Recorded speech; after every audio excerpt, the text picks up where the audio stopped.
자, 누가복음 강해 오늘 다 같이 보실 말씀은 누가복음 1장 45절에서 47절까지입니다.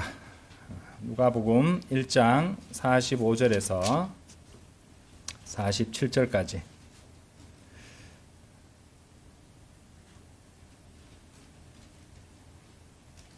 (45장에서) (47절까지) 제가 바트를 읽겠습니다. 또한 믿은 여자는 복되도다. 이는 주께로부터 그녀에게 전해진 그 일들의 수행이 있을 것이기 때문이라. 그런 다음에 마리아가 이같이 말하였더라. 나의 혼은 주를 드높이는도다. 그리고 나의 영은 나의 구원자이신 하나님을 크게 기뻐하였도다. 네, 말씀을 전하기 전에 잠시 이렇게 한 가지 말씀을 또 광고 드릴 게 하나 있는데요. 이 표준 킹제임스 성경 다 아시겠지만은 이제 3판이 발간이 돼서 각 서점에서도 구매하고 있고, 또 우리도 교회 차원에서 일정량을 구매를 했습니다. 그래서 이제 이 3판으로 또 더욱더 정령된 하나님의 말씀으로 함께 예배드리고 읽고 공부하고자 합니다.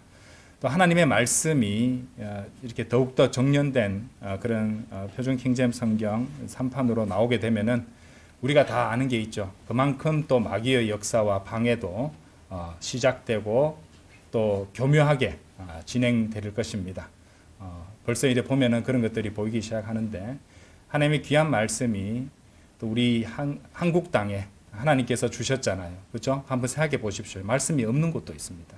근데 우리나라는 더욱더 정연하고 킹제임스 성경을, 이 킹제임스 성경의 본문을 그대로 살리고 원문주의자가 아닌, 그렇죠? 킹제임스 성경의 그 말씀을 갖다가 최종 검리로 삼고 그것에 맞춰서 가장 정확하게 번역하고 또 바른 태도로 하나님의 말씀을 번역하고 또 전하고자 하는 그런 손길들에 의해서 또 이 땅의 국민들에게, 사람들에게 전해지게 되었다는 것입니다. 이것은 참으로 놀라운 일이고, 우리는 뭐 이렇게 당연하다고 생각하는 분은 없겠지만은 이것은 정말로 대단한 일입니다. 대단한 일이고 하나님께 감사드릴 일이고, 또 이를 통해서 하나님께 영광 돌려드려야 될 것이고, 동시에 하나님의 말씀이 이제 전파되는 곳에는 반드시 마귀가 이제 방해를 합니다.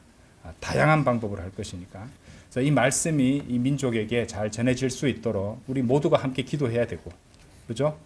주님께 또 감사드리고, 또 무지한 사람들에게 또는 오해하고 있는 사람들에게 잘 전해질 수 있도록, 사람들이 이 하나님의 귀한 말씀 찾을 수 있도록 기도를 하고 주님께 또 감사드리고 그렇게 해야 될 때라고 생각합니다. 자, 45절부터 오늘 47절 보실 텐데요. 45절 말씀 보겠습니다. 또한 믿은 여자는 복되도다. 이는 주께로부터 그녀에게 전해진 그 일들의 수행이 있을 것이기 때문이라. 이 45절은 앞서서 우리가 공부했던 28절을 공부할 때 충분히 설명을 드렸기 때문에 곧바로 46절을 보겠습니다. 그런 다음에 마리아가 이같이 말하였더라. 나의 혼은 주를 드높이는도다.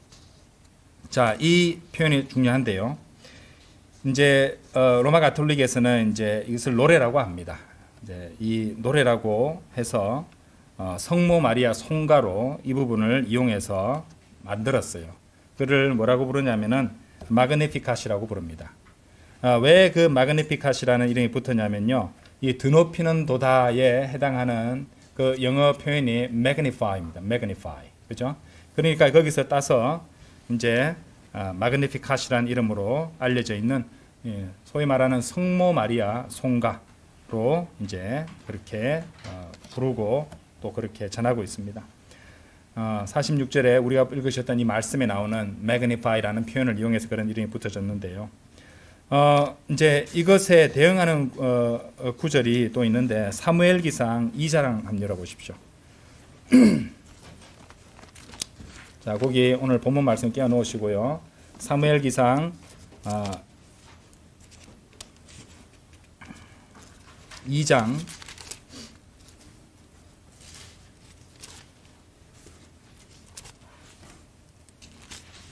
1절부터 이제 이 소위 말하는 이 마리아의 노래라고 성모 마리아 송가라고 이렇게 가톨릭에서 그렇게 하는데 이것과 이렇게 견주어 볼 만한 그런 부분이 사무엘기상 2장에 나옵니다. 2장 1절부터 10절까지인데요. 이제 간단히 한번 읽어보도록 하겠습니다. 그러고 나서 한나가 기도하며 이같이 말씀드렸더라. 제 마음이 주를 크게 기뻐하고 제 뿔이 주 안에서 크게 높아지나이다. 제 입이 저희 원수들 위해서 크게 벌어지나이다. 이는 제가 당신의 구원을 크게 기뻐하기 때문이니이다. 주와 같이 거룩한 분은 아무도 없나이다. 이는 당신 외에 다른 신은 아무도 없기 때문이니이다. 우리 하나님과 같은 어떤 반석도 없나이다. 더 이상 그처럼 지극히 교만하게 말하지 말라. 너희의 입에서 불순함이 나오지 않게 하라. 이는 주께서 지식의 한 하나님이시요 활동들이 그분에 의하여 저울질되기 때문이라. 막강한 남자들의 활들은 부러지고 걸려 넘어진 자들은 힘으로 띠가 둘러지는도다. 충만했던 자들은 빵을 위하여 스스로 품을 팔았도다. 그런데 굶주렸던 자들은 배고픔이 그쳤도다. 그렇게 하여 불임인 자가 7명을 낳았으며 많은 자식들을 가진 여자는 나약해졌도다. 주께서는 죽이기도 하시고 살리기도 하시는도다. 그분께서는 음부까지 끌어내리기도 하시고 끌어올리기도 하시는도다. 주께서는 가난하게도 하시고 부유하게도 하시는도다. 그분께서는 낮은 데로 내리기도 하시고 위로 올리기도 하시는도다. 8절 그분께서 티끌에서 가난한 자들을 일으켜 세우시고 거름더미에서 거지를 들어올리시니 그들을 통치자들 사이에 두게 하시며 그들이 영광의 보좌를 상속하게 하려 하심이라. 이는 땅의 기둥들이 주의 것이요 그분께서 그것들 위에 세상을 세우셨기 때문이라. 9절 그분께서 그분의 성도들의 발을 지키실 것이나 사악한 자들은 어둠 속에서 말이 없으리라. 이는 힘으로는 그분을 제압할 사람이 전혀 없을 것이기 때문이라. 주의 대적들은 산산이 부서지리라. 그분께서 하늘로부터 그들 위에 천둥을 내리시리라.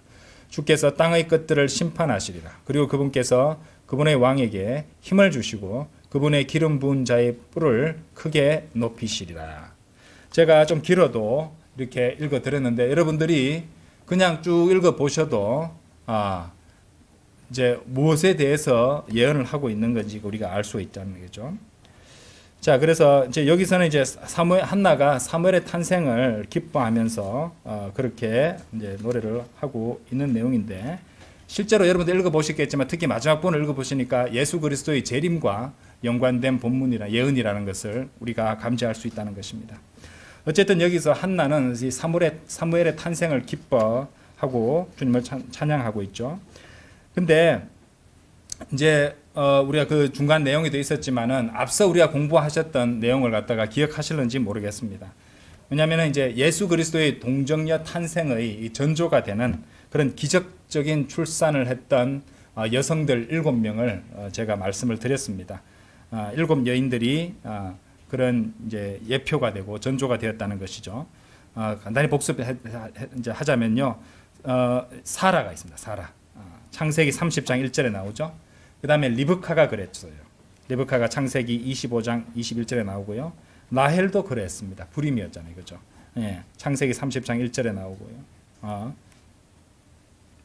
그 다음에 마노아의 아내 사사기 13장 2절에 나오고 한나는 이제 우리가 좀 전에 읽었지만 사무엘상 1장 2절에 나오고요. 그 다음에 슈넴의 훌륭한 여인 열왕기상 4장 14절에 나오고 그리고 이제 오늘 우리가 보고 있는 누가복음 1장이 바로 엘리사벳이 나오는 대목입니다.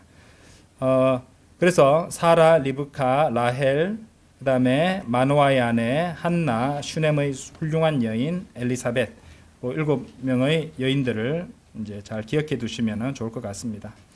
어쨌든 우리가 이제 오늘 본문 말씀에도 간단히 읽어보았고 뒤에도 계속 그런 내용이 나옵니다만은 이제 한나의 그 노래 이제 소위 노래라는 것에서 우리가 읽어보면은 그것도 거기에서도 우리가 감지할 수 있듯이 예수 그리스도의 재림을 말하고 있다는 것을 알 수가 있어요. 그런데 이제 앞서서 이제 왜 그런지에 대해서는 우리가 이제 여러모로 얘기를 했었습니다. 그 1장 17절 공부할 때 이중 적용에 대해서 말씀을 드렸던 기억이 있는데요.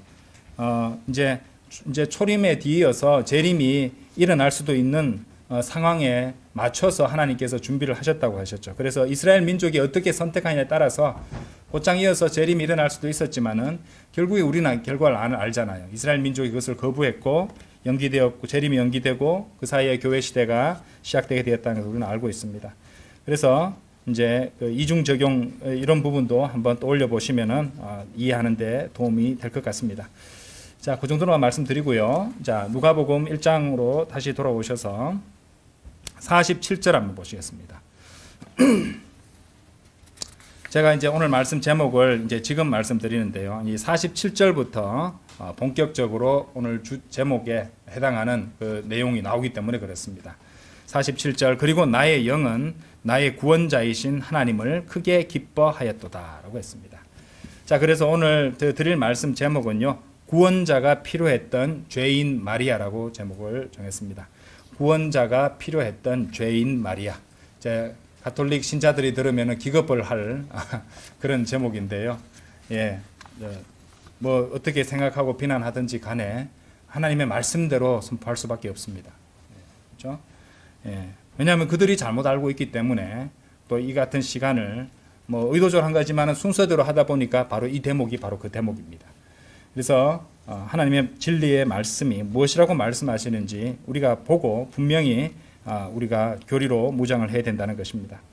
자, 우리 47절에서 마리아가 말합니다. 나의 영은 나의 구원자이신 하나님을 크게 기뻐하였도다. 자, 그러면 얘기가 끝났습니다.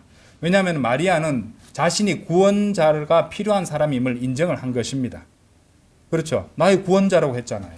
그러니까 본인이 구원받아야 되는 그런 입장이라는 것을, 그런 상태라는 것을 인정을 했다는 것입니다. 그래서 이 로마 가톨릭의 성모 무염시태, 소위 말하는 성모 무염시태 교리는 결코 예수 그리스도의 동정녀 탄생의 성경적 교리라고 할 수가 없습니다. 자, 무염시태 교리라는 것은 마리아가 죄 없으신 구주를 낳기 위해서 그녀 자신이 죄가 없어야 된다, 이렇게 가르치는 교리입니다. 예. 그런데 이제 살펴볼 하나님의 말씀과 진리의 지식 앞에서 그런 거짓 교리, 왜곡된 교리는 이제 완전히 무너지게 될 것입니다. 우리는 이제 그 부분에 대해서 이번 시간에 철저히 공부를 할 것이고, 우리도 이것을 잘 알아서 그릇된 교리, 그릇된 전통에 속고 있는 사람들한테 친절하게 사랑의 동기로 설명해 줄 수 있어야 될 것 같습니다. 자, 나중에 공부할 부분이지만은 누가복음 2장 한번 열어보세요. 2장 22절에서 24절 보시겠습니다. 2장 22절에서 24절. 자, 이 말씀을 아주 이렇게 편견 없이 잘 읽어보시면은 그냥 다 이해가 됩니다. 그리고 모세의 율법에 따른 그녀의 정화의식의 날들이 찾아.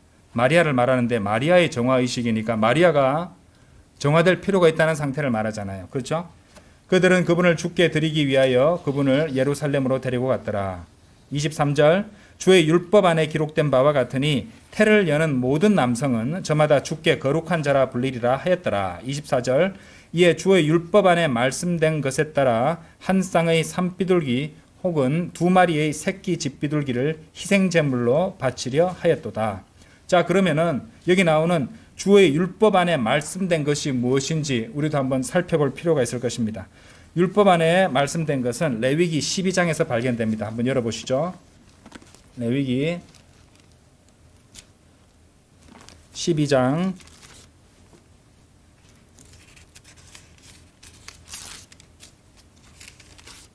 5절입니다.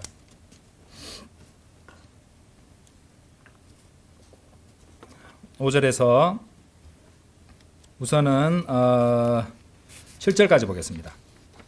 8절까지 보겠습니다. 그러나 만일 그녀가 여자아이를 낳으면 그때 그녀는 그녀의 분리 때와 같이 2주 동안 불결하리라. 그리고 그녀는 66일 동안 자신을 정결하게 하는 피 속에 계속 있을지니라. 그런 다음에 그녀를 정화하는 날들이 찼을 때 아들을 위해서나 딸을 위해서나 저 앞에서부터 읽어도 되는데 우선은 그냥 계속 읽겠습니다. 그녀는 1년 된 어린 양 한 마디, 이제 6절을 보시면은 아들을 위해서나 딸을 위해서나 다 이제 마찬가지란 말이죠. 그녀는 1년 된 어린 양 한 마리를 번제물로서 취하고 새끼 집비둘기 한 마리나 산비둘기 한 마리를 죄제물로 취하여 회중의 성막문으로 곧 제사장에게로 가져올지니라. 그 제사장은 그것을 주 앞에 바치고 그녀를 위한 속죄를 이행할지니라. 그녀가 속죄를 이제 받아야 된단 말이네요. 그래 그녀는 그녀의 피의 유출로부터 정결해지리라. 이것은 남아나 여아를 낳은 여인을 위한 법이니라. 그러니까 남아나 여아를 낳게 되면은 이렇게 이런 제물을 바치고 해서 속죄를 이행해야 된다는 말씀입니다. 근데 8절 보세요. 그런데 만일 그녀가 어린 양 한 마리를 가져올 수 없다면 그때 그녀는 산비둘기 2마리나 새끼 집비둘기 2마리를 가져올지니라. 자, 경제적으로 이제 윤택하지 못하고 가난하게 되면은 어린 양을 살 돈이 없다 이래 되면은 이렇게 8절에서도 이런 방식을 제시해 주시네요. 그죠? 산비둘기 2마리나 새끼 집비둘기 2마리를 가져올지니라. 한 마리는 번제물로 삼고 다른 한 마리는 죄 제물로 삼을지니라. 그런 다음에 제사장은 그녀를 위한 속죄를 이행할지니 그리하면 그녀가 정결하게 되리라. 자, 방금 읽으신 이 레위기 말씀, 레위기 12장 우리가 이제 실제로 이제 특히 중요한 부분이 6절에서 8절 내용이었는데요. 이 부분을 통해서 마리아가 이제 아까 보셨던 누가복음 2장 24절에서 율법 안에 말씀된 것에 따라 한 쌍의 산비둘기 혹은 2마리의 새끼 집비둘기를 희생제물로 바치려 하였더라. 이것이 바로 레위기 12장에 나오는 그 규정대로 하고 있다는 것, 규례대로 하고 있다는 것을 우리가 알 수 있다는 것입니다. 그렇죠? 그래서 이제 일반적인 경우라면 어린 양을 구입할 수 있고 마련할 수 있는 그 정도 경제력이 된다면은 이제 1년 된 어린 양 한 마리 하고 새끼 집비둘기 또는 산비둘기 한 마리를 드리는 것이었어요. 레위기 12장 6절에 나오듯이요. 그런데 마리아는 이제 아까 보셨던 누가복음 2장 말씀에 2장 24절 말씀대로 어린 양을 마련할 수 없을 정도로 그럴 여력이 없을 정도로 가난했다는 것을 우리가 알 수 있습니다. 그런데 한번 생각해 보세요. 마리아는 이미 어린 양을 자기 품에 안고 있었지 않습니까? 그죠? 맞죠? 그런 걸 생각해 보면은 참으로 놀랍기도 한데요. 왜냐하면은 그 요한복음 1장 29절에 보시면은 이제 세상 죄를 제거한 하나님의 어린 양이라고 했죠. 예수 그리스도를 향해서. 그래서 예수 그리스도께서 이제 어린 양이 되니까 마리아는 이미 어린 양을 안고 있었다는 말인지 이제 그런 것을 우리가 또 생각해 볼 수 있다는 말입니다. 어쨌든 마리아는 그 사실을 몰랐죠. 그러니까 이제 그 충분히 없을 때 레위기 12장 8절 말씀처럼 여력이 되지 않을 때 준비해야 했던 그런 방식으로 어린 양 없이 준비를 했다는 것입니다. 그런데 사실은 어린 양을 자기 품에 안고 있었다는 것, 이런 것도 참으로 오묘합니다. 자, 그런데 이거 추가적으로 우리가 또 생각해 볼 부분이 있는데요. 그러니까 마리아가 이제 이 산비둘기 2마리나 새끼 집비둘기 2마리를 가져왔다는 것은 우리가 이제 누가복음 2장 24절에 그렇게 했잖아요. 그것은 마리아가 경제적으로 그만큼 여유가 없었다는 걸 의미하지 않습니까? 그렇다면은 우리가 이제 충분히 추정할 수 있는 내용이 한 가지가 있는데, 이 지혜로운 사람들이 이제 예수 그리스도를 갖다 찾아오잖아요, 마리아와.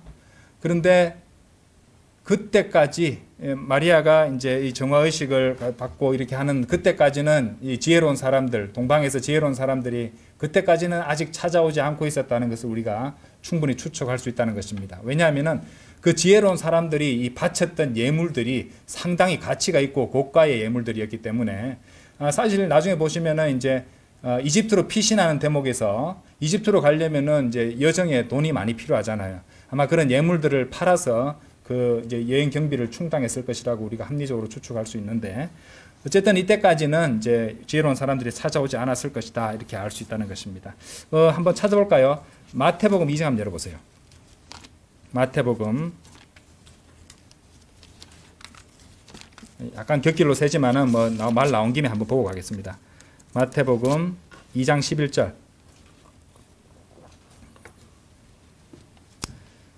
자, 이 지혜로운 사람들이 이제 동방에서 별을 보고 따라왔습니다. 11절 보세요. 그리고 그들이 집 안으로 들어갔을 때 그들은 그 어린 아이가 자기 어머니 마리아와 함께 있는 것을 보았고 그분께 엎드려 경배하였더라. 그러고 나서 그들이 자신의 보물들이라고 하잖아요. 보물들을 열어 보인 후에 그들은 그분께 예물들을 드렸으니 곧 황금과 유향과 몰약이었더라라고 말합니다. 황금은 이제 이 지혜로운 사람들이 바쳤던 예물들이 의미가 다 있습니다. 황금은 일단 금은 신성을 의미한다는 걸 알고 있잖아요. 그리고 왕의 왕관을 만들기 위한 재료입니다. 그렇죠? 유향은 어떤 겁니까? 향을 태우는 금제단에서 섬기는 이 제사장을 위한 것이죠. 모략은 어떤 것입니까? 죄들을 위해 이제 죽으러 오신 예언자를 위한 것이었어요. 그러니까 주님께서 이제 그 담당하시는 그 세 가지 역할을 갖다가 다 보여주는 예물들이었던 것이에요. 황금과 유향과 모략. 자, 이런 것들은 우리 다 상식적으로 알아두시면 좋을 것 같습니다. 어쨌든 다시 누가복음으로 돌아가셔서요. 우리가 이제 살펴보셨듯이 마리아는 구원자가 필요한 사람이었습니다. 그 다음에 정화의식을 위해서 어떤 제물을 바쳐야 되고 바친 그런 사람이었어요. 그럼 왜 그랬냐 이 말입니다. 왜 그랬어요? 우리는 답을 이미 알고 있습니다. 왜냐하면 마리아 그 자신이 죄 가운데서 불결했기 때문입니다. 아까 레위기 12장을 보셨는데 레위기 12장 2절에는 이런 말씀이 나옵니다. 이스라엘 자녀들에게 이같이 일러 말하라. 만일 어떤 여자가 씨를 잉태하여 남자아이를 낳았다면 그때 그녀는 7일 동안 불결하리라. 그녀의 연약함으로 인한 분리의 날들에 따라 그녀가 불결하리라. 남자아이를 낳은 여자는 불결했다고 7일 동안 불결하리라 라고, 그죠? 그녀의 연약함으로 인한 분리의 날들에 따라 그녀가 불결하리라. 성경에서 불결하다고 그렇게 말씀하셨다는 것입니다. 그러니까 마리아도 여기서는 벗어날 수 없다는 것이죠. 그러니까 로마 가톨릭의 거기 무염시태 교리는 말도 되지 않는 그런 이상한 소리란 말입니다. 근데 그런 것이 아니라 해도 그녀는 깨끗하지 못했습니다. 우리 욥기 열어보세요. 욥기 25장 4절 보세요. 욥기 25장 4절.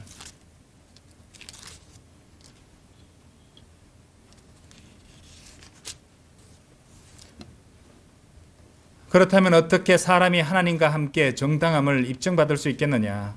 혹은 어떻게 여자에게서 태어난 자가 깨끗할 수 있겠느냐? 여기서 벗어날 수 없잖아요. 그렇죠?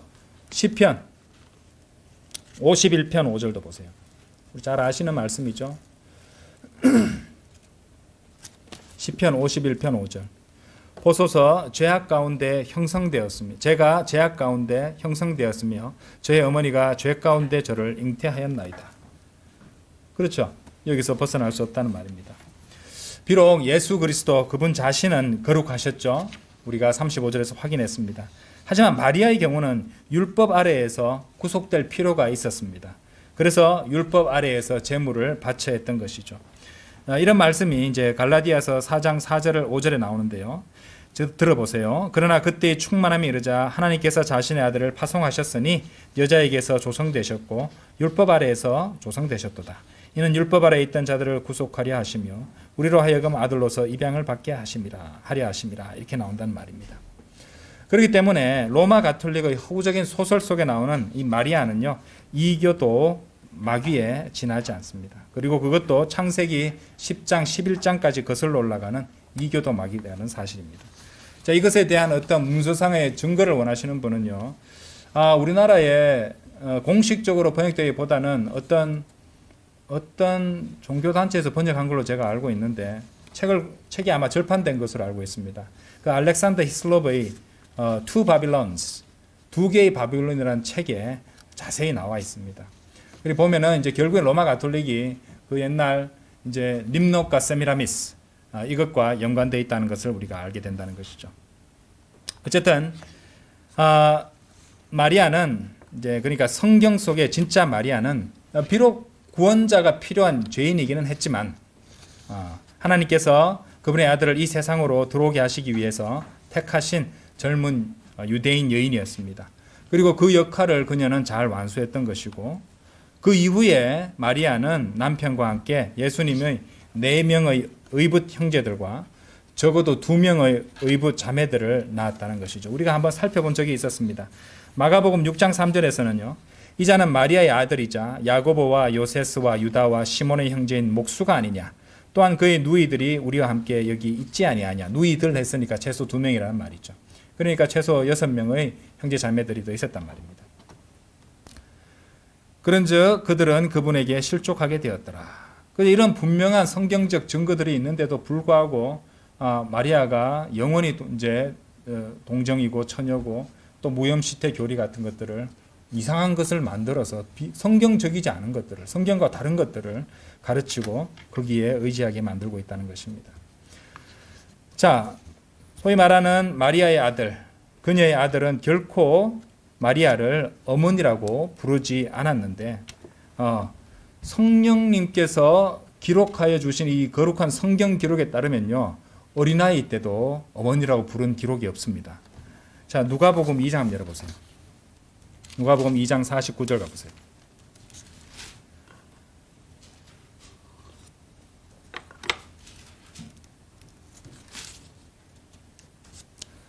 하나님께서 이런 어떤 그 바빌론 고대 종교에서 이제 로마 가톨릭이 나올 것을 아시고, 또 이 세상에 수많은 사람들이 이제 마리아를 갖다가 그렇게 하나님의 어머니, 예수님의 어머니, 하나님의 어머니로 막 이렇게 숭배할 것을 아시고, 성령님께서는 주의 깊게 그렇게 예수님께서 그렇게 부르지 않으시도록 기록을 하셨다는 느낌을 지울 수 없습니다.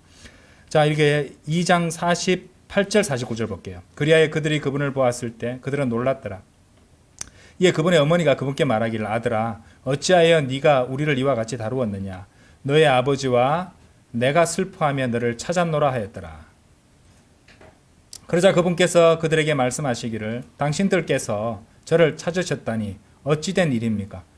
어머니, 아버지라고 부르지 않죠. 당신들께서라고 말하고 있습니다. 당신들께서는 제가 저의 아버지의 인물을, 마리아가 주변 사람들이 보니까 왜 사생아라고 막 비난하고 수군거리고 있었거든요.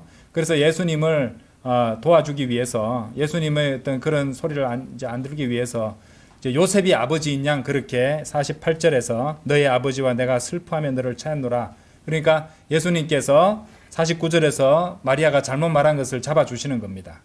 그래서 제가 저의 아버지의 임무를 수행해야 하는 것을 알아차리지 못하셨나이까? 목수의 임무를 수행하는 얘기가 아니었거든요. 그렇죠? 예.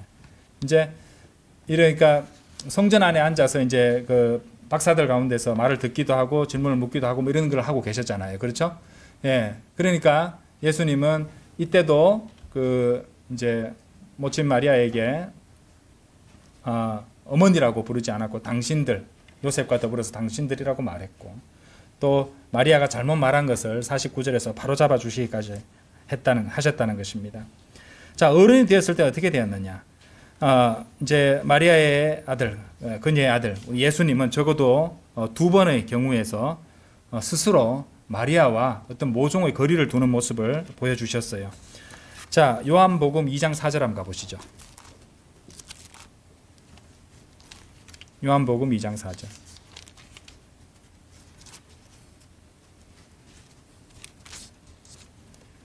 예수님께서 그녀에게 말씀하시기를, 여자여,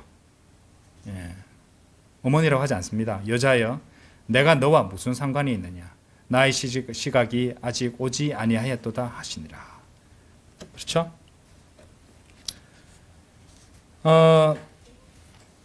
이런 부분에서도 우리가 드러나고, 요한복음 19장도 한번 열어보십시오. 요한복음 19장 26절 27절.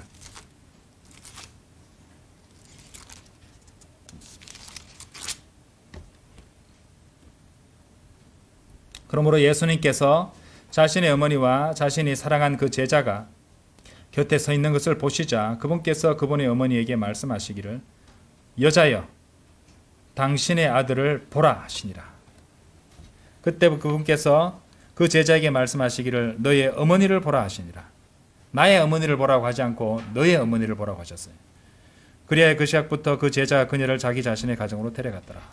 처럼 예수님은 이제 죽음의 순간에서도 이제 마리아와 가지고 있던 어떤 세속적 관계라도 완전히 정리하고 끊으시는 모습을 보여주셨다는 것이죠. 물론 이제 돌봐주시라고, 그렇게 돌봐주게 하려고 이제 이제 챙겨주셨지만은 마지막에 숨지는 순간에도 어머니라고는 말하지 않았다는 말입니다. 이제 여자여, 요한복음 2장 4절에서 그랬듯이 여자여라고 했다는 말입니다. 자, 의도적으로 그렇게 하셨다는 것을 우리는 알아야 됩니다. 그냥 너무 고통 가운데 있어서 말이 헛나온 게 아니란 말이죠. 우리는 요한복음 2장 4절에서 우리가 알 수 있었다는 말입니다. 성경에서 어떻게 특정하게 기록하셨다는 거 다 의도가 있는 겁니다. 이건 인간적 상식으로 봤을 때 말이 안 되는데 바꾸자, 고치자, 그 뜻으로 안 하실 거야. 이게 아니죠. 일단 성령님께서 그렇게 기록하셨다면 다 이유가 있는 것이고, 그것을 파악하지 못하면은 기도로서 깨닫게 해주십시오 하고 주님께 매달릴 일이지, 이건 실수야, 인간의 저작물이니까 틀린 게 있을 수 있어, 이런 식으로 고쳐서는 안 된다는 것입니다. 자, 예수님께서, 그러니까 그녀의 아들이, 마리아의 아들이 그분의 이 아버지께로 돌아가신 뒤에도 나머지 제자들은 교회 내에서 이제 마리아에게 지금 로마 가톨릭에서 그렇게 하듯이 어떤 특별 지위를 주거나 대우를 한 적이 없습니다. 성경 기록엔 어느 누구도 또 마리아에게 기도했다는 기록도 없습니다. 예, 한번 구절을 한번 찾아볼까요? 자, 사도행전 1장 한번 가보십시오. 사도행전 1장 14절. 사도행전 1장 14절. 지금 다 모여 있습니다.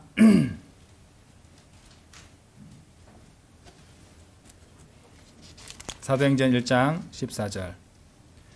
이제 그 앞의 내용에서는 우리가 이제 보신 바와 같이 예수님께서 하늘로 승천하셨죠. 자, 그 다음에 14절 보세요. 이들 모두가 한 뜻이 되어 기도와 간구를 지속하여서, 이제 기도하는 대목입니다. 일부러 이 대목을 제가 말씀드리는 거예요. 기도와 간구를 지속하였으니 여자들과 예수님의 어머니 마리아가 함께하였고 그분의 형제들이 함께하였더라. 여기에 마리아를 갖다 특별 대우하는 대목이 있습니까? 없습니다. 그리고 기도하고 있잖아요.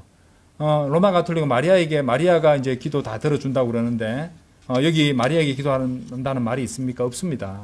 없어요. 성경적이지 않다는 말입니다. 로마 가톨릭에서 설명하고 있는 부분이 말이죠. 그렇죠? 이것이 바로 역사적인 사실입니다. 이 역사적인 기록이잖아요. 성경은 정확한 역사적인 기록이란 말입니다. 자, 이 점도 한번 생각해 볼 수 있습니다. 자, 오순절 이후에도 그녀가 이제 계속 살고 있었다면은, 이제 사도행전 2장 1절에 나오듯이 말입니다. 그렇다면 누가복음 1장 35절에서 마리아에게 그늘을 드리워 예수 그리스도의 몸을 그녀의 태 가운데 예비했던 그 같은 성령님께서 어떻게 했습니까? 그녀의 아들의 영적 몸 안으로 침례를 주셨을 것입니다. 그렇죠?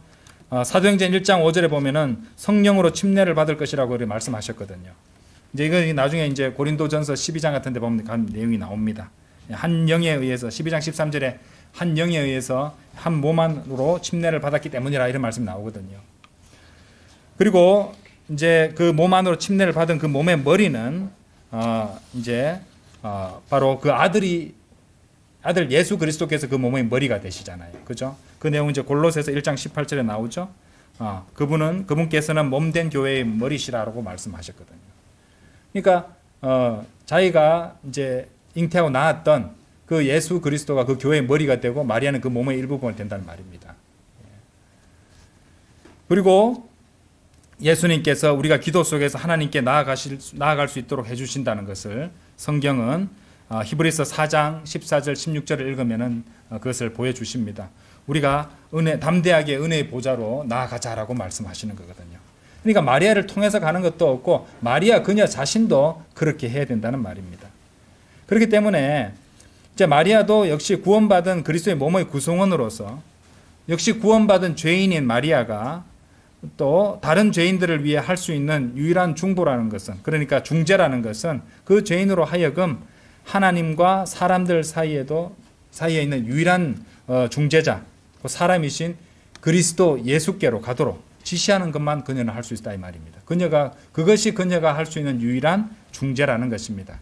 로마 가톨릭이 주장하듯이 마리아가 어떤 무슨 공동 구속자 또는 그 중재자, 중보자 이런 것들이 아니라 이 말이죠. 그렇죠? 자, 성경 구절들 직접 한번 찾아보도록 하겠습니다. 디모데전서 2장 5절 보세요.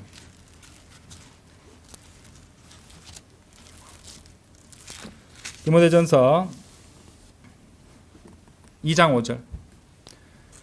이는 유일하신 하나님이 계시며 하나님과 사람들 사이에도 유일하신 중재자가 계시기 때문이니 곧 사람이신 그리스도 예수시라. 아멘. 이 성경 말씀대로 다른 중재자가 없습니다. 사람이신 그리스도 예수 한 분뿐입니다. 중재자는. 그렇죠? 예. 그래서 마리아는 어떤 말을 했느냐? 요한복음 2장 5절 가보세요. 요한복음 2장 5절.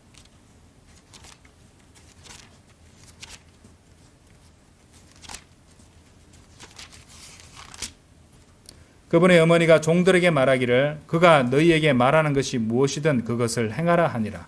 자기가 뭘 하는 게 아니라 이제 예수님께서 하시는 대로 그렇게 행하라 말이죠. 그렇죠? 이 마리아가 하는 일을 단적으로 할 수 있는 일을 단적으로 보여주는 것뿐입니다. 그렇죠? 그렇기 때문에 만일 성도님들 여러분들이 구원받았다면 여러분의 어머니는 마리아가 아니에요. 로마 가톨릭 교회도 아닙니다. 로마 가톨릭 신앙도 아닙니다.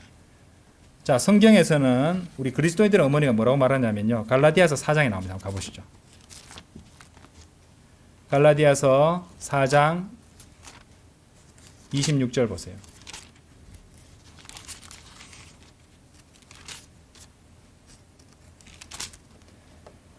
위에 있는 예루살렘은 자유로우니 그것은 우리 모두의 어머니라 이렇게 나오고 있다는 말입니다. 그렇죠? 예. 그러니까 이것은 무엇이냐? 언젠가 하나님으로부터 내려오게 될 하늘에 있는 새 예루살렘, 새 예루살렘이 그리스도인의 어머니라고 그렇게 말씀하신다는 것입니다. 그렇죠? 자, 그 다음에도 그 밖에도 히브리서 12장 22절 24절인데요. 이건 제가 읽어드릴게요. 그러나 너희는 시온산에 이르렀으며 살아계신 하나님의 도성인 하늘에 있는 예루살렘에 이르렀고 무수한 천사들의 한 집단에 이르렀으며 총회와 하늘에 기록되어 있는 첫째로 난 자들의 교회에 이르렀고 모두의 심판자이신 하나님께 이르렀으며 완전하게 된 의인들의 영들에 이르렀고 새 언약의 중재자이신 예수님께 이르렀으며 뿌리는 피에 이르렀으니 그것은 아벨의 것보다 더 좋은 것들을 말하느니라. 이런 것이죠. 자, 그리고 마리아는요, 여러분의 구원과는 전혀 상관이 없습니다. 절대적으로 상관이 없습니다. 요한복음 14장 가보십시오. 요한복음 14장.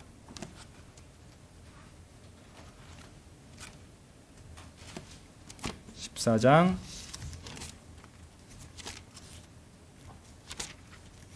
6절. 예수님께서 그에게 같이 말씀하시니라. 나는 길이요 진리요 생명이라. 나로 말미암지 않고서는 아버지께로 올 자가 아무도 없느니라. 마리아하고 상관없죠? 마리아하고 상관이 없습니다. 마리아도 구원이 필요한 죄인에 지나지 않았다는 말입니다. 사도행전 4장 가보십시오. 사도행전 4장 12절. 또한 다른 이에게는 구원이 없나니 하늘 아래에서 우리가 반드시 구원받아야 하는 다른 어떤 이름도 사람들 가운데 주어지지 않았기 때문이라. 그렇죠? 예. 마리아가 중보해서 구원받게 해주고 그런 거 없습니다. 예. 그렇죠? 성경 말씀도 이렇게 분명하게 말씀해주고 계신다는 것이죠. 그렇기 때문에 여러분들은 무슨 베드로라든지 요셉이라든지 복받은 침례자 요한 같은 사람들, 그 로마 가톨릭에서 말하듯이 이런 사람들을 공경할 필요가 없는 것만큼이나 마리아도 공경할 필요는 없습니다. 그냥 먼저 간 성도 중에 한 명이죠.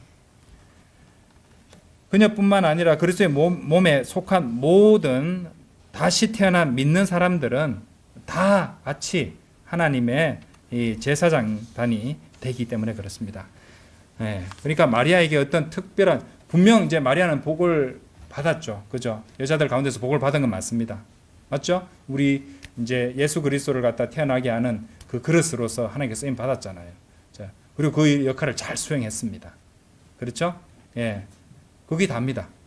마리아를 갖다가 하늘의 여왕 반열에 올려가지고 마리아를 통해서 구원받고 마리아가 중재해주고 마리아는 아무 죄가 없고 평생 동정이고 이런 것들은 로마 가톨릭이 만들어낸 허구요 소설에 지나지 않는다는 것이고 결국 그것 때문에 전 세계적으로 로마 가톨릭 교도 얼마나 많습니까? 한 10억 명 됩니까? 이 사람들 다 지옥 가잖아요. 구원 못 받잖아요. 그게 속아가지고. 그러니까 이런 것들을 생각하면 너무 마음이 아프다는 것입니다. 성경 말씀 보세요. 베드로전서. 마리아든 누구든 구원받은 성도들은 다 이런 지위를 갖게 된 겁니다. 2장 5절 보세요. 너희 역시 살아있는 돌들로서 영적인 집으로 지어지며 예수 그리스도를 통하여 하나님께 기꺼이 받아들여질 만한 영적인 희생 제물들을 바치는 거룩한 제사장단이 되었느니라. 9절 보세요. 그러나 너희는 선택받은 세대요 왕가의 제사장단이요 거룩한 민족이요 독특한 백성이로다. 이는 너희를 어둠에서 불러내어 자신의 놀라운 빛으로 들어가게 하신 분에 대한 찬송들을 너희로 하여금 내보이게 하려 하심이라. 아시겠죠? 예. 마리아도 우리도 구원받은 성도들은 다 이렇다는 말입니다. 이제까지 제가 설명드렸던 것이 바로 성경의 마리아입니다. 로마 가톨릭이 드높이고 숭앙하는 마그니피카까지 만들어서 숭앙하는 마리아는 결코 예수 그리스도를 잉태한 성경의 마리아가 아닙니다. 그 수많은 사람들이 그런 로마 가톨릭의 거짓 교리와 전통에 속아서 하나님의 말씀을 제시해도 거부하는 사람들이 있습니다. 그렇기 때문에 지옥 가는 것입니다. 하지만 우리 바이블 빌리버는 최종 권위가 되는 하나님의 말씀이 있죠. 그죠? 어떤 사람이 이 거짓 교리를 가지고 마리아에 대해서 이러쿵저러쿵 말을 한다면 그것이 성경에 어디 있냐고 물어보면 되는 겁니다. 그리고 그 불쌍한 사람한테 우리가 오늘 배웠던 내용들을 제시하면서 바른 성경 속 마리아가 어떤 것인지를 당신도 마리아와 같은 그런 구원받은 죄인이 될 수 있다고 설명해주고 구령해서 주님께로 쟁취해 올 수 있다는 것입니다. 자, 오늘 여기까지 보시겠습니다. 다 같이 기도드리겠습니다.